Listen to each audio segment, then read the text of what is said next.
Olá pessoal, bom dia. Nossa aula hoje será sobre os elementos essenciais da oração. Dentro desses elementos essenciais nós vamos estudar os tipos de sujeito e os tipos de predicado. Bom, ao longo das aulas nós discutimos a respeito de alguns termos que são importantes dentro da língua portuguesa para uma clareza textual. E é interessante que nós saibamos então como é que se classificam esses elementos essenciais da oração. Primeiro, por que se chamam elementos essenciais? Porque, como o próprio nome já diz, são imprescindíveis para que uma oração se estabeleça e o sentido também seja completo, a ponto de nós entendermos o sentido, o significado de uma frase e a intenção de quem a escreveu. Bom, veja bem, o sujeito, segundo a gramática, é o termo com o qual o verbo concorda. Ou seja, se o verbo está no singular, o sujeito, por sua vez, vai estar também. Se estiver no plural, o sujeito, por sua vez, também estará. E isso mostra que os elementos estão em harmonia entre si, estabelecendo uma coesão textual. Veja bem, o que é o predicado? O predicado é tudo aquilo que se declara acerca do sujeito, ou seja, aquilo que o sujeito fez ou como ele está. Existem tipos de sujeito, são eles simples, composto, inexistente, oculto e indeterminado. E existem três tipos de predicado, verbal, o nominal e o verbo nominal. Como é que eu faço para que eu possa identificar os tipos de sujeito? O ideal é que eu encontre na estrutura frasal o verbo e que este verbo seja sempre o primeiro da oração, porque é ele que vai dizer o que o sujeito fez, como é que ele se comporta na frase, qual o sentido dele, a ligação dele, a ideia estabelecida. Bom, veja bem, primeiro eu tenho a frase, os cidadãos pediram ajuda. Meu primeiro passo é identificar o verbo, pediram. Na segunda frase, fechou as portas. Na terceira frase, fecharam-se as portas. Como nós já havíamos falado e observado, existem sujeitos simples, composto, inexistente, oculto e indeterminado. Para que nós identificamos cada um deles, é necessário que eu saiba as características desses tipos de sujeito. Veja bem, o primeiro eu já identifiquei na frase o verbo pedir. Na segunda, o verbo fechar. E na terceira, o verbo fecharam. Como é que eu faço para que eu possa identificar o tipo de sujeito? Primeiro eu venho antes do verbo e faço uma pergunta para ele. Quem pediram ajuda? A resposta que eu vou obter vai ser os cidadãos. Foram eles que realizaram a ação de pedir. Logo, eu verifico que eu tenho um sujeito aqui. E esse sujeito é simples. Por que ele é simples? Porque ele possui apenas um núcleo e este núcleo é a parte mais importante do sujeito, que é a palavra cidadãos. Na segunda frase, eu tenho um outro sujeito e ele é simples também. Só que alguns alunos acreditam que pelo fato de o sujeito estar no plural, este deva ser classificado como composto. Na verdade, não. Ele é simples porque ele tem apenas um núcleo. Na segunda frase, isso não é diferente. Embora o sujeito esteja no singular, isso faz com que ele seja um sujeito simples, assim como na frase anterior. Então, para eu identificá-lo, eu venho aqui antes do verbo, faço a pergunta novamente. Quem fechou as portas? A resposta que eu vou obter vai ser a escola. Logo, eu tenho o sujeito simples novamente, porque tenho apenas um núcleo, que é escola. E é importante que você saiba que dentro do núcleo, a parte que se constitui o núcleo, não pode ser considerado os elementos que estão ao lado, que estão ligados a essa palavra mais importante do sujeito. O núcleo é apenas o termo mais importante dentro do sujeito. Agora, na próxima frase, verifiquem aqui que nós temos fecharam-se as portas. O verbo está na terceira pessoa do plural. Era para nós entendermos que nesta frase haveria um sujeito indeterminado, uma vez que quando os verbos estão na terceira pessoa do plural, o sujeito normalmente é indeterminado. Ocorre que nós temos uma partícula se aqui e ela funciona como um agente apassivador, ou seja, ela vai mostrar quem vai realizar a ação verbal ou quem vai sofrer a ação verbal. Fecharam-se as portas. Quando houver o emprego da partícula se, tente inverter a ordem da frase. As portas foram fechadas. Isso significa que quem sofreu a ação verbal aqui foram as portas. Isso significa que as portas é o sujeito da oração. Então, repetindo, na primeira frase eu tenho o sujeito simples, que são os cidadãos, embora esteja no plural, eu tenho o sujeito simples. Na segunda frase, um outro sujeito simples. Na terceira frase, eu tenho um verbo na terceira pessoa do plural, acompanhado da partícula se. Então, eu faço a inversão, vai ficar as portas foram fechadas. Quem foram fechadas? As portas. Então, as portas passou a ser o sujeito simples. Logo, o núcleo são portas. Bom, então, nós observamos que existem 3 tipos de sujeito simples. Aquele que está no plural, aquele que está no singular, aquele que está na voz passiva sintética e que pode ser passada para a voz passiva analítica. Ocorre que eu preciso observar cada núcleo de cada um desses elementos para eu poder identificar o sujeito como simples. Na segunda colocação, os homens e as mulheres vieram. O primeiro passo que eu tenho a dar é verificar onde está o verbo. Encontrei o verbo, agora eu vou perguntar antes dele quem realizou a ação. Quem vieram? A resposta que eu vou obter vai ser os homens e as mulheres. Aqui a gente tem um sujeito no plural, mas que se constitui de 2 núcleos, homens, mulheres. Pelo fato de eu ter 2 núcleos, que são as 2 palavras mais importantes do sujeito, eu tenho um sujeito composto. Ao contrário daqui do sujeito simples, porque aqui no sujeito simples, embora esteja no plural, eu tenho apenas um núcleo. Aqui eu tenho 2 núcleos, por isso eu tenho sujeito composto. Na outra frase, peço a compreensão de todos, eu vou seguir o mesmo passinho. Vou identificar o primeiro verbo, pôr uma perguntinha antes dele. Quem? Peço a compreensão de todos. A terminação do verbo é que vai dizer qual é o sujeito que realizou essa ação verbal. A resposta que eu vou obter vai ser eu. Esse sujeito não está evidente, mas ele é facilmente identificável pela terminação do verbo. E isso faz com que eu o classifique como sujeito oculto, desinencial ou elíptico. Ou seja, há 3 possibilidades de eu identificar esse sujeito, aliás, de eu nomeá-lo, e eu vou fazer isso considerando a terminação verbal. Se o verbo terminou na primeira pessoa do singular, peço. Na primeira do plural, pedimos. Então, é a terminação verbal que vai dizer que tipo de sujeito eu tenho neste caso. E normalmente o sujeito elíptico, também chamado de desinencial ou oculto, é a terminação verbal que me fala que sujeito é. Bom, sujeito simples, sujeito composto, sujeito desinencial e agora o sujeito inexistente. Existem 3 maneiras de eu identificar o sujeito inexistente. Eu vou identificar os verbos, olha, os 3 verbos, e vou verificar que esses 3 tipos de verbos são os que têm a incidência de sujeito inexistente. Por quê? Primeiro eu tenho o verbo fazer, que indica um tempo decorrido, o verbo haver, no sentido de existir ou num tempo passado, choveu, que indica fenômeno natural. Então, esses 3 verbos com essas 3 situações fazem com que eu não tenha um sujeito que realize a ação verbal. Veja bem, se eu perguntar quem faz tempo, eu não vou obter resposta. Quem havia alunos, eu também não vou obter respostas.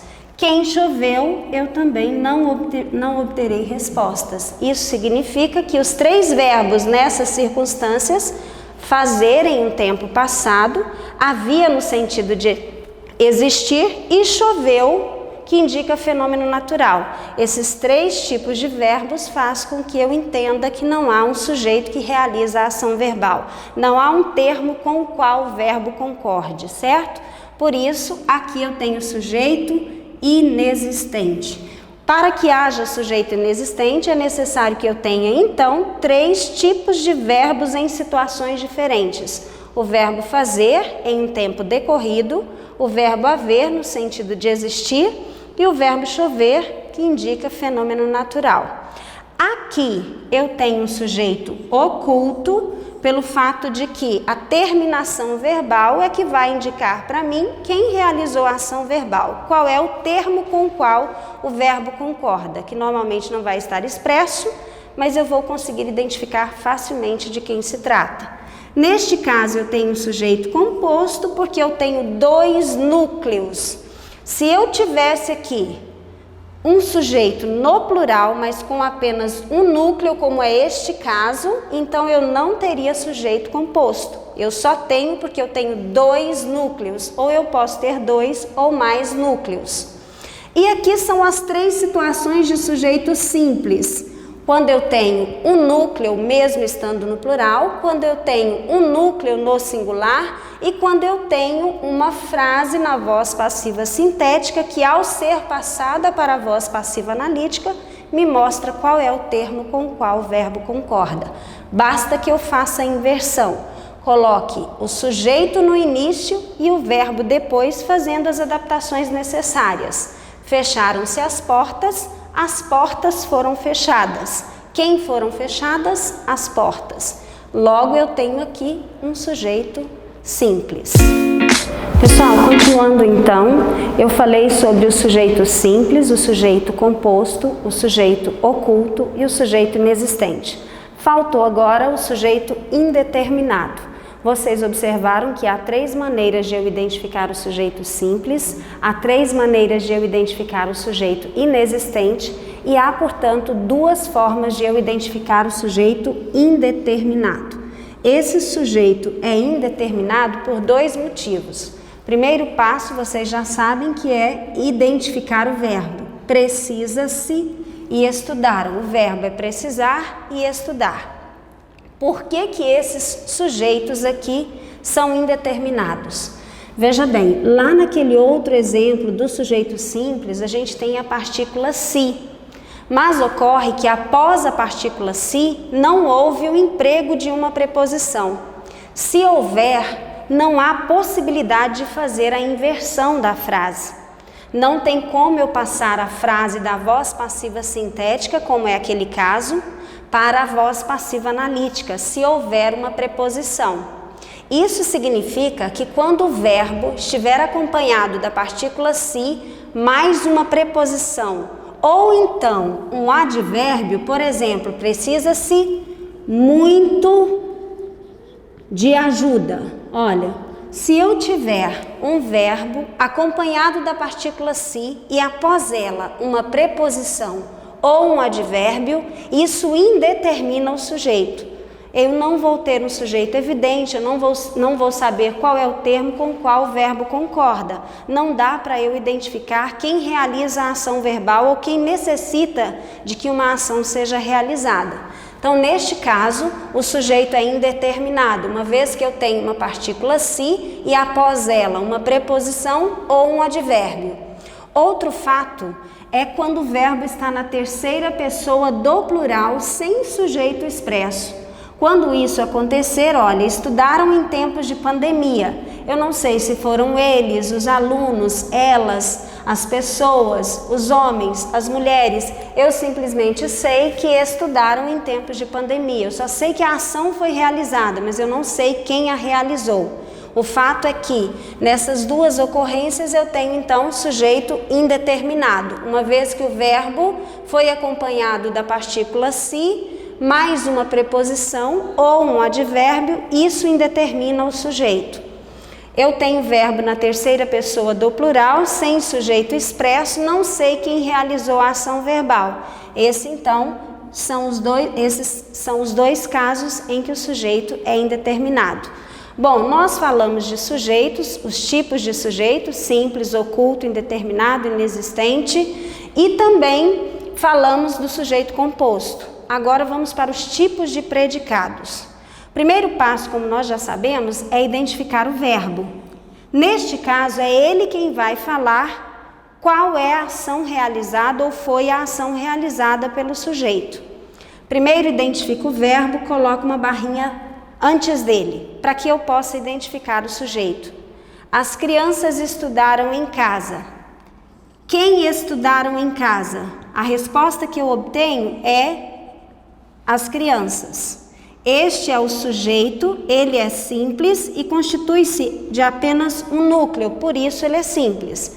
Bom, mas agora eu tenho o predicado. O que é o predicado? É tudo aquilo que se declara acerca do sujeito. É tudo aquilo que o sujeito fez, é a ação que ele realizou ou o estado em que ele se encontra. Após identificar o predicado, que é sempre a informação a respeito do sujeito, eu vou para o verbo e vou ver como ele está. Se ele está indicando uma ação realizada pelo sujeito ou se ele está indicando um estado em que o sujeito se encontra. Estudar é uma ação. Se é uma ação, isso faz com que o predicado já seja verbal. Então, se o predicado for formado por um verbo de ação, ele já pode ser chamado de predicado verbal. Mas para que eu garanta isso, eu vou verificar se não há nenhuma característica relacionada ao sujeito. Se não há nenhuma característica que é chamada de predicativo do sujeito, relacionada, por sua vez, ao sujeito. As crianças estudaram em casa. Eu observei que não tem nada relacionado ao sujeito, portanto, não há predicativo, apenas um verbo de ação.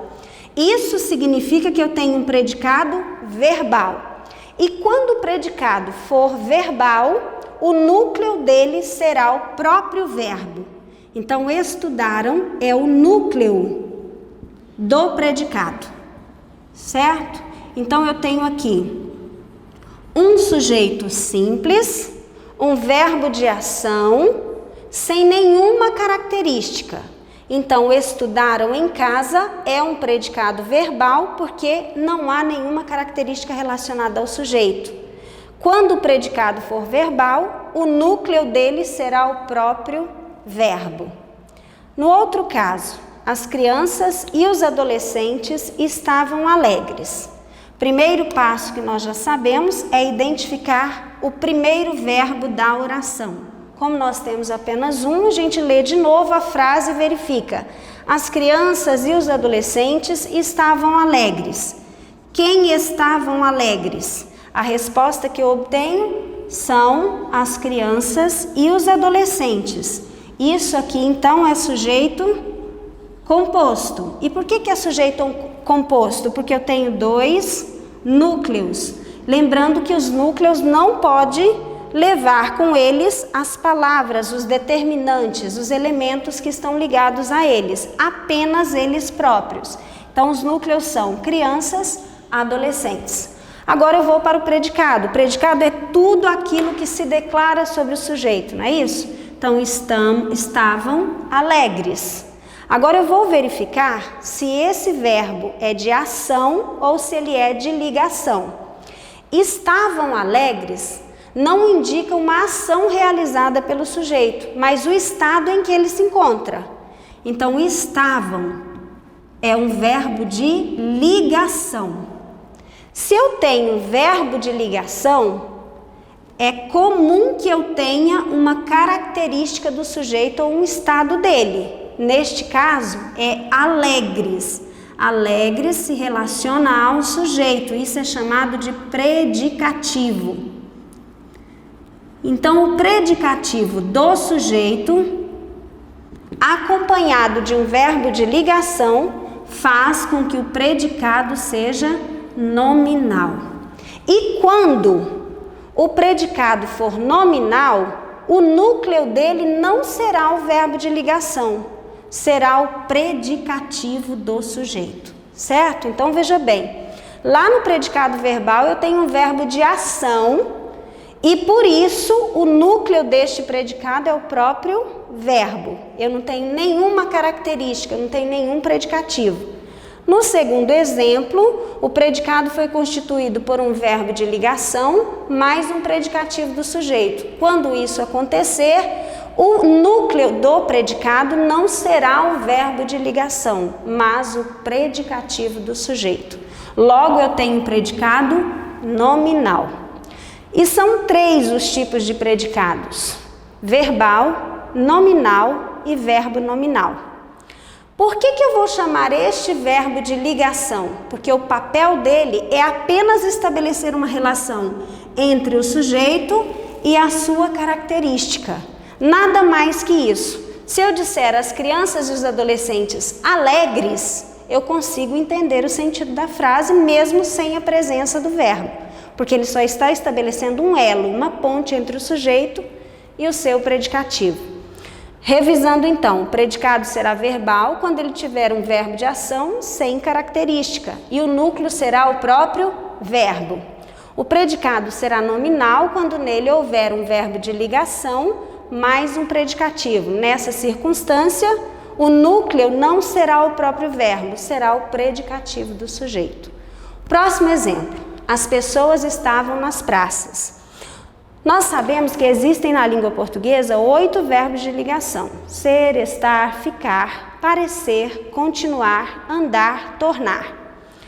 Este verbo aqui pertence a um dos grupos dos verbos de ligação. Aliás, ao grupo dos verbos de ligação. Agora veja aqui no próximo exemplo. As pessoas estavam nas praças. Eu identifico o verbo, pergunto antes dele quem estavam nas praças. Esta pergunta vai me dar a resposta do sujeito da frase, as pessoas. Tenho como núcleo pessoas, então eu tenho um sujeito simples. Agora eu vou para o predicado, que é tudo aquilo que se declarou acerca do sujeito. Observem aqui que eu tenho um verbo estar. Para eu saber o tipo de predicado, eu tenho que recorrer ao verbo. Este verbo pertence ao grupo dos de ligação. Ocorre que aqui ele não é verbo de ligação, por conta desse elemento aqui, que é um adjunto adverbial de lugar. Isso impede o verbo de ser de ligação, porque eu não estou ligando o sujeito ao seu estado ou à sua característica. Eu estou ligando o sujeito ao lugar onde ele se encontra. Isso faz com que esse verbo deixe de ser de ligação e passe a ser de ação. Quando um verbo de ligação deixa de ser e passa a ser de ação, ele é classificado na gramática como verbo intransitivo. Ele é um verbo intransitivo. Por que ele é intransitivo? Porque ele era de ligação e passou a ser de ação. Então eu tenho as pessoas estavam nas praças. Nas praças é o adjunto adverbial de lugar, e isso faz com que o verbo deixe de ser de ligação e passe a ser de ação. Agora observa, existe alguma característica relacionada ao sujeito? Há um predicativo do sujeito? Se não há, o tipo de predicado que eu tenho é verbal. O que é um predicado verbal? É aquele que se constitui em torno de um verbo de ação. E o núcleo, por sua vez, vai ser o próprio verbo. Então, eu tenho aqui um predicado verbal. Agora, o próximo exemplo. Os homens e as mulheres cantavam felizes. Todos nós sabemos que para eu identificar o sujeito, eu venho primeiro ao primeiro verbo da oração. Os homens e as mulheres cantavam felizes. Faço a pergunta antes do verbo sempre para que eu possa identificar o sujeito, e a resposta que eu obtive foi os homens e as mulheres. Homens, mulheres são o núcleo. Se eu tenho 2 núcleos, eu tenho sujeito composto. Agora eu vou para o que me interessa agora, é saber qual é o tipo de predicado que eu tenho. Cantavam felizes. Bom, eu já sei que o verbo cantar não pertence ao grupo dos verbos de ligação. Então eu vou analisar se aqui nesse contexto ele é realmente de ação. Cantar é um estado, é uma característica do sujeito ou é uma ação que ele realiza? Eu percebi que é uma ação. Então este verbo aqui é de ação, isso significa que o predicado já é verbal. Ocorre que eu vou analisar se esse predicado é apenas verbal, porque para ele ser apenas verbal é necessário que ele tenha apenas um verbo de ação sem característica. E eu observei que tem a palavra felizes, e felizes se refere ao estado em que se encontra o sujeito composto aqui. Os homens e as mulheres cantaram e na ocasião eles estavam felizes. Isso significa que felizes é um predicativo do sujeito. Então, esse meu predicado aqui foi formado por um verbo de ação mais um predicativo do sujeito. Isso já muda a classificação do predicado. Eu passo a ter um predicado verbo nominal. Qual é a composição do predicado verbo nominal? Verbo de ação mais uma característica, que é um predicativo. Logo, PVN, predicado verbo nominal. E como é que fica o núcleo então? Se no predicado verbal eu preciso de um verbo de ação apenas sem característica, e no predicado nominal eu preciso de um verbo de ligação mais uma característica, no predicado verbo nominal os núcleos serão o verbo de ação e o predicativo, certo? Então, para que o predicado seja verbo nominal, é necessário que eu tenha um verbo de ação mais uma característica. Pessoal, entendeu então como é que a gente identifica os sujeitos, como a gente identifica os predicados? Isso significa que para que nós tenhamos assim consciência de como identificar cada um dos elementos, é preciso que saibamos algumas regrinhas da gramática para aplicar ao verbo, ao sujeito e a identificação deles, tá? Nas próximas aulas nós iremos falar também a respeito de predicação verbal, que é transitividade verbal, concordância entre os verbos, entre as palavras, para que possamos dar continuidade ao assunto então, tá bom? Abraço, tchau!